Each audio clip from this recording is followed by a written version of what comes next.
Lear is in Town, que j'ai mis en scène cet été donc, au Festival d'Avignon, à la Carrière Boulbon, et que nous allons reprendre ici pour 2 semaines sur ce grand plateau, dans cette grande salle de la Comédie. Vous connaissez peut-être sans doute cette pièce. Il y a cette première scène qui est fameuse, où le vieux roi Lear donc, décide d'abandonner son pouvoir, et pour ça réunit ses 3 filles dans une sorte de congrès comme ça, et leur demande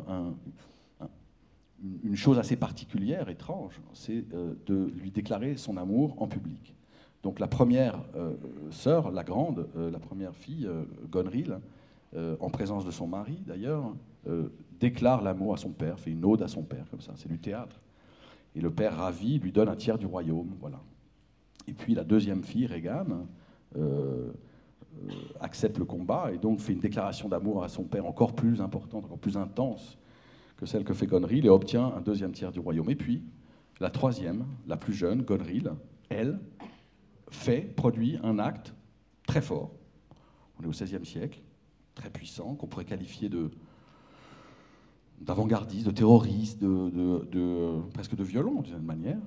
C'est-à-dire décide de ne rien dire, ne peut rien dire, ne veut pas et ne peut pas déclarer sa flamme à son père en public, devant ses prétendants, puisqu'elle n'est pas mariée, donc probablement vierge.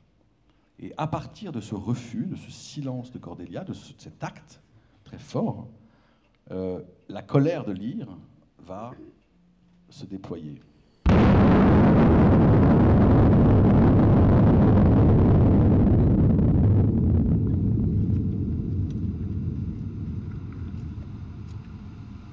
le moment de vous révéler mon projet le plus noir.